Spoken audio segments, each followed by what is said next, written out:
ఈ రోజు రిపోర్టర్స్ టైంలో ప్రధానంగా రాష్ట్ర వ్యాప్తంగా ఉన్నటువంటి సంచలన టాపిక్స్ తెలుసుకునేటువంటి ప్రయత్నం చేద్దాం. ప్రస్తుతం చూసుకున్నట్లయితే బీజేపీ రాష్ట్ర వ్యాప్తంగా కూడా ఈరోజు ఒకరోజు విధాన చేపడుతున్నటువంటి సిచ్యువేషన్స్ కనబడతా ఉన్నాయి. బీజేపీ స్టేట్ ఆఫీస్లో బండి సంజయ్ నిరసన దీక్ష చేస్తూ ఉన్నారు. రాష్ట్రంలో జరుగుతున్నటువంటి అవినీతి ఆరోపణలకు సంబంధించి నిరసన దీక్ష చేసినటువంటి సిచ్యువేషన్స్ కనబడతా ఉన్నాయి. బీజేపీ నిరసన దీక్షలో పాల్గొన్నటువంటి బండి సంజయ్తో పాటుగా ఈటెల రాజేందర్, అదేవిధంగా విజయశాంతి పలువురు నేతలు కూడా ఈ ఒక ధర్నాలో పాల్గొన్న తెలుస్తూ ఉన్న సిచ్యువేషన్ కనబడుతున్నాయి. ఒకసారి మనం నల్గొండ జిల్లాకు వెళ్దాం. నల్గొండ జిల్లాలో ప్రస్తుతం ఉన్నటువంటి సిచ్యువేషన్స్ అందించేందుకు మా ప్రతినిధి కిరణ్ అందుబాటులో ఉన్నారు. కిరణ్, ఈరోజు జరుగుతున్నటువంటి సిచ్యువేషన్స్ లో ప్రధానంగా రాష్ట్ర వ్యాప్తంగా కూడా సంచలనంగా మారిన కోమటిరెడ్డి ఆడియో అంటూ కూడా ఒక వార్త హైలైట్ కనబడుతుంది. దీనికి సంబంధించిన పూర్తి అప్డేట్ ఏంటి?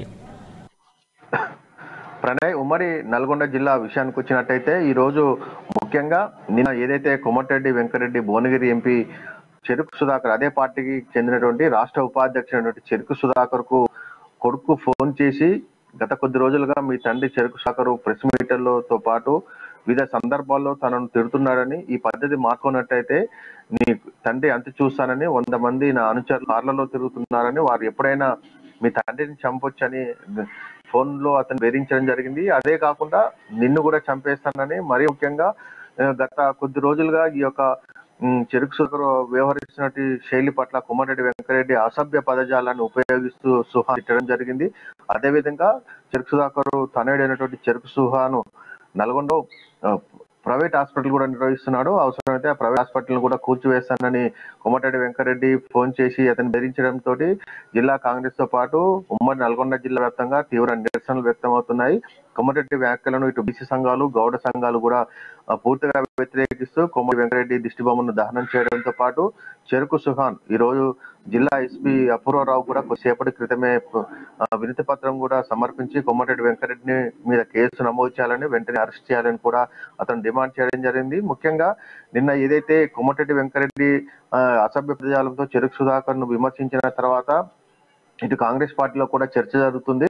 గత కొద్ది రోజుల నుంచి వివాదాస్పదంగా వ్యవహరిస్తున్నటువంటి కోమటిరెడ్డి వెంకరెడ్డి శైలి అటు రేవంత్ రెడ్డిని కూడా పరుష పదజాలంతో తిట్టడం, అదేవిధంగా పార్టీకి వ్యతిరేకంగా కూడా కార్యక్రమాలు చేయడం, పార్టీకి వ్యతిరేకంగా ప్రెస్ మీట్లలో మాట్లాడడం, అదేవిధంగా మునుగోడు ఉప ఎన్నికల్లో కూడా తమ అభ్యర్థికి ప్రచారం చేయకపోవడం, ఇట్లా గత 6 నెలల నుంచి కూడా కోమటిరెడ్డి వెంకరెడ్డి పైన తీవ్ర విమర్శలు నెలకొన్నాయి. ఈ నేపథ్యంలో నిన్న తాజాగా చెరుకు సుధాకర్ నకరికల్ నియోజకవర్గానికి చెందినటువంటి తెలంగాణ ఉద్యమకారుడైనటువంటి చెరుకు సుధాకర్ ను తీవ్రంగా విమర్శించడం, అసభ్య పదజాలంతో విమర్శించడం పట్ల నల్గొండ జిల్లా వ్యాప్తంగా నిరసనలు అయితే వ్యక్తమవుతాయి. నిన్న సాయంత్రం బీసీ సంఘాల ఆధ్వర్యంలో కోమటిరెడ్డి వెంకరెడ్డి యొక్క దిష్టిబొమ్మను దహనం కూడా చేయడం జరిగింది. వీరికి తెలంగాణ విద్యావంతుల వేదిక, బీసీ తెలంగాణ విద్యావంతుల వేదిక నాయకులు ఐతగోని జనార్దన్, అదేవిధంగా పందుల సైదు తెలంగాణ విద్యార్థి సంఘానికి చెందినటువంటి నాయకులందరూ కూడా ఈ యొక్క ధర్నా కార్యక్రమంలో పాల్గొన్నారు. కొద్దిసేపటి క్రితమే మాజీ జెడ్పీటీసీ అనే తండ్రి సైదులతో పాటు కొంతమంది నాయకులు అందరూ కూడా కలిసి కోమటిరెడ్డి వెంకరెడ్డి పైన చర్య తీసుకొని వెంటనే అరెస్ట్ చేయాలని కూడా కొద్దిసేపటి క్రితం జిల్లా ఎస్పీ అపూర్వరావుకు కంప్లైంట్ చేయడం జరిగింది.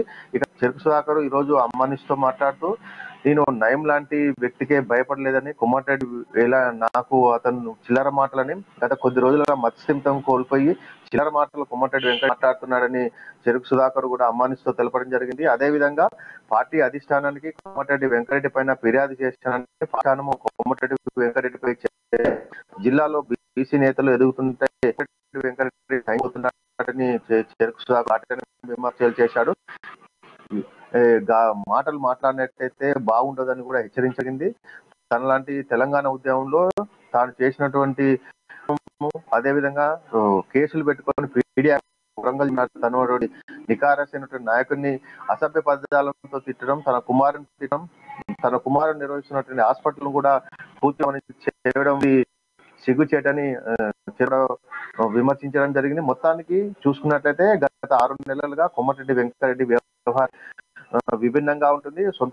సొంత పార్టీ నాయకులను తిడుతూ, రాష్ట్ర అధ్యక్షుని తిడుతూ, అందరినీ కూడా తన యొక్క మాటలతో తిడుతూ రోజు వార్తల్లో నిలుస్తున్నాడు. కాంగ్రెస్ పార్టీ అధిష్టానం కోమటిరెడ్డి వెంకరెడ్డి పైన చర్యలు తీసుకుంటుంది, లేకపోతే ఈ యొక్క ఇద్దరు నాయకులను బుజ్జగిస్తుంది అనేది అయితే వేచి చూడాల్సింది. అదే విధంగా ఈ రోజు కోమటిరెడ్డి వెంకరెడ్డి హైదరాబాద్ లో ఒక వీడియో రికార్డ్ చేసిన వీడియో మీడియాకు విడుదల చేయడం జరిగింది. తాను భావోద్వేగంతో ఆ విధంగా మాట్లాడానని, గత కొద్ది రోజులుగా తనను ప్రెస్ మీట్ పెట్టి తనను విమర్శిస్తున్నందుకే ఆ విధంగా మాట్లాడడం జరిగిందని, ఈ విధంగా భావోద్వేగంతో మాట్లాడడం తప్ప మనసులో ఏదో పెట్టుకొని కాదని కూడా అతను ఒక వీడియో కూడా విడుదల చేయడం జరిగింది. మొత్తానికి ఈ యొక్క కోమటిరెడ్డి చెరుకు సుధాకర్ మధ్య జరుగుతున్న ఘర్షణ మాత్రం ఇటు తెలంగాణ రాష్ట్ర రాజకీయాలతో పాటు ఉమ్మడి నల్గొండ జిల్లా వ్యాప్తంగా అయితే తీవ్ర విమర్శలు ఎదుర్కొంటుంది ప్రణయ్.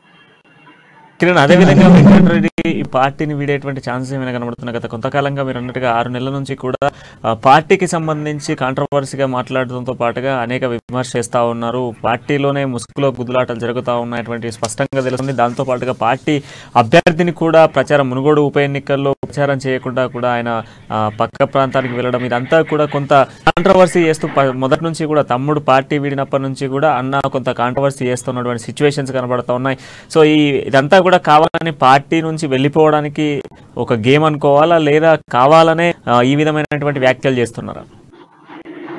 అయితే మునుగోడు ఉప ఎన్నికల నేపథ్యంలో కాంగ్రెస్ పార్టీ ఎమ్మెల్యే ఉన్నటువంటి తన తమ్ముడు రాజగోపాల్ రెడ్డి రాజీనామా చేసి బీజేపీలో చేరి మునుగోడు ఉప ఎన్నిక ఎదుర్కోవడం జరిగింది. ఈ ఎన్నికల్లో స్వల్ప 10,000 మెజార్టీతో రాజగోపాల్ రెడ్డి ఓడిపోవడం జరిగింది. అయితే ఈ యొక్క ఉప ఎన్నికల్లో కూడా అక్కడ కాంగ్రెస్ పార్టీ అభ్యర్థిగా పోటీ చేసినటువంటి పాల్వాయి స్రవంతి యొక్క ప్రచారానికి కూడా కొమ్మటి వెంకరెడ్డి రాకపోవడము, తాను ప్రచారం స్టార్ క్యాంపెయిన్ అన్నప్పుడు ఆ ప్రచారం రాకపోవడం, ఇటు కాంగ్రెస్ పార్టీలో ఉంటూ కాంగ్రెస్ పార్టీ అధిష్టానాన్ని రేవంత్ రెడ్డిని కూడా పలుమార్లు విమర్శించడంతో అతని వ్యవహార శైలి పట్లయితే కాంగ్రెస్ పార్టీ రాష్ట్ర నాయకులు ఒకంత అసహనంగానే ఉన్నారు.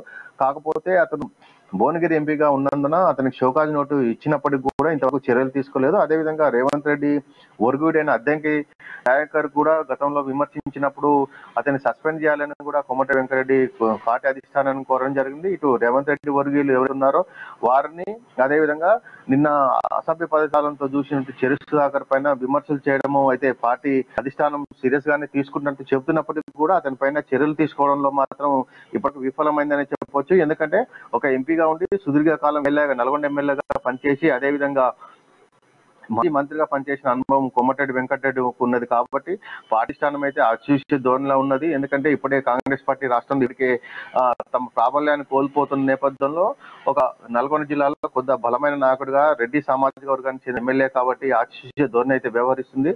అయితే ఇక తమ్ముడు బీజేపీ పార్టీలో చేరిన తర్వాత కొమ్మటిరెడ్డి వెంకటరెడ్డి కూడా బీజేపీలో ఊహాలు అయితే చాలా వచ్చాయి. కూడా party. Thank you Kiran. So మొత్తంగా మరొకసారి